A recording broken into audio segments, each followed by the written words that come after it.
আসসালামু আলাইকুম। ছোট একটা শর্ট ভিডিও নিয়ে চলে আসলাম। তো আজকে আমরা আসছি হচ্ছে ইটভাটাতে। আসলে আমরা যে ইটগুলো ব্যবহার করি বা যে ইটগুলোর মাধ্যমে আমরা বিল্ডিং নির্মাণ করি, প্রত্যেকটা ইট কিছু না কিছু মানুষের হাত দিয়েই নির্মাণ হয় বা তৈরি হয়। এই যে দেখতে পাচ্ছেন এভাবে একটা, একটা করে ইট বানায় তারা।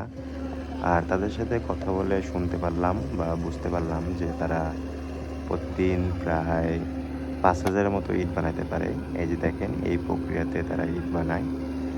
আর আমার আশেপাশে যে ইটগুলো আপনারা সাজানো দেখতে পাচ্ছেন বা ওয়াল করার মতো দেখতে পাচ্ছেন, এইগুলো হচ্ছে শুকনা ইট বা এইগুলা এইখানে রাখা হয়েছে শুকানোর জন্য। দেন তারপরে এই ইটগুলো ওই ভাটাতে নিয়ে গিয়ে পোড়ানো হবে। পোড়ানোর পরে একটা কমপ্লিট ইট উৎপন্ন হয় বা তৈরি হয়। এই যে দেখতে পাচ্ছেন এইটা হচ্ছে সেই ইটভাটা। এই ইটভাটার মাধ্যমে আমরা ইটগুলো পুড়িয়ে থাকি বা ইটগুলো পোড়ানো হয়। তো এখানে সারি, সারি ইট রাখা আছে। আর এই যে দেখতে পাচ্ছেন একটা গাড়ি। এই গাড়ির মাধ্যমে যে ইট নির্মাণে বা তৈরিতে যে মাটি ব্যবহৃত করা হয়, সেই মাটি। এই গাড়ির মাধ্যমে মাটিকে অনেক মিহিন করা হয়। তারপরে ইট বানানো হয়।